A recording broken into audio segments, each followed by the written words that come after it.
Hello guys, আসসালামু আলাইকুম। Welcome back to my channel. আশা করি আপনারা সবাই ভালো আছেন। আমি কিন্তু আবারও একটা ভিডিও নিয়ে চলে এসেছি আমশক্তর।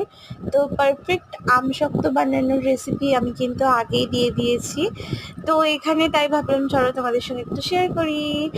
এই যে আমশক্তগুলো আবারও আমি তৈরি করেছি, বাট 4বারের মতো হবে আমি আমশক্ত তৈরি করেছি।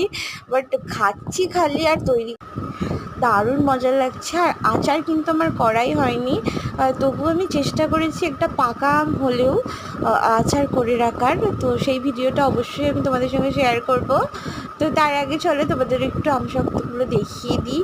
এই যে এই আমশক্তগুলো কিন্তু পারফেক্ট হচ্ছে এই গরমকালে। পারফেক্ট পারফেক্ট আমশক্ত, জাস্ট ওয়াও! মানে এত সুন্দরভাবে গরমে শুকা যে বলার মতন নয়। তো তাই ভাবলাম চলো তোমাদের সাথে একটু শেয়ার করি। তো তোমাদের ভিডিওটা কেমন লাগলো তোমরা কিন্তু অবশ্যই জানিও। আর এই গরমে তোমাদের দিনগুলো কেমন কাটছে অবশ্যই জানিও। তো ওকে গাইজ, আল্লাহ হাফেজ। আর আমার টুইঙ্কেল তো দেখতেই পাচ্ছ ছুরি নিয়ে কী করছে। এত করে ছুরিটা চাইছি বাট দিতে চাইছে না। তো দেখি আমি ওর কাছ থেকে ছুরিটা নিই আগে। সবাই দোয়া করবেন। ওকে গাইজ, আল্লাহ হাফেজ। নেক্সট ব্লগে আবার দেখা হচ্ছে একটা নতুন কোনো ভিডিও নিয়ে। আমশক্ত হোক বা আমের আচার।